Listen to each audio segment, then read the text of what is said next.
Hello મિત્રો, જે મિત્રોએ ટેટ 1, ટેટ 2 અને ટેટ સેકન્ડરી પાસ કરેલી હોય એ લોકો માટે વિદ્યા સહાયક અને શિક્ષણ સહાયક એટલે કે દિવ્યાંગ કેન્ડિડેટ હોય એ લોકો માટે ભરતી આવી છે. તો જો જે લોકોએ ટેટ 1 અને ટેટ 2 એ બંને ક્લિયર કરેલી હોય તો એ લોકો દિવ્યાંગ કેન્ડિડેટમાં આવતા હોય એ લોકો આમાં ફોર્મ ભરી શકે છે. એટલે કે દિવ્યાંગ કેટેગરી માટે સ્પેશિયલ ભરતી આવી છે. તો જુઓ, આને કહેવાય એક જાતની આશ્રમ શાળા, બરાબર.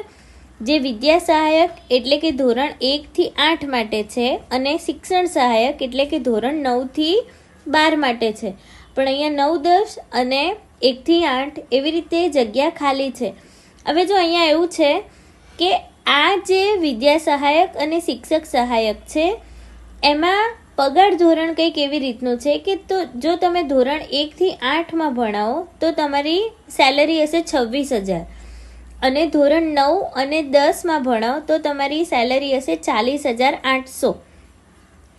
એને કહેવાય 9, 10ને શિક્ષક સહાયક અને ધોરણ 1 થી 8ને કહેવાય વિદ્યા સહાયક. હવે આ જે સેલરી હશે એ 5 વર્ષ સુધી ફિક્સ હશે.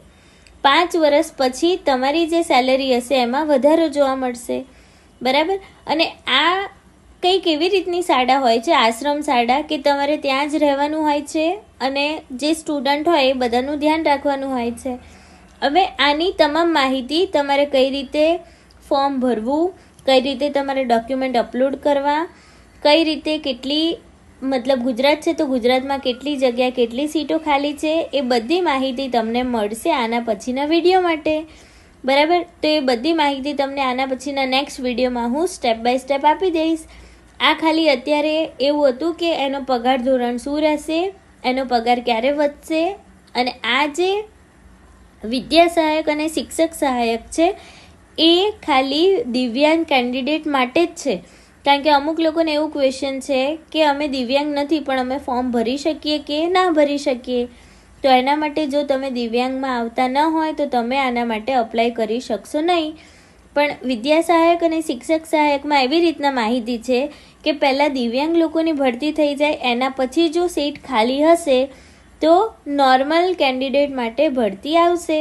તો આવી જ ચેનલને જોવા માટે અને આવા અપડેટ જોવા માટે અમારી ચેનલને સબસ્ક્રાઈબ કરતા રહો અને બીજા મિત્રોને લિંક શેર કરતા રહો. મળીએ આપણે આવા જ બીજા વિડીયો લઈને. Thank you for watching. Keep smiling.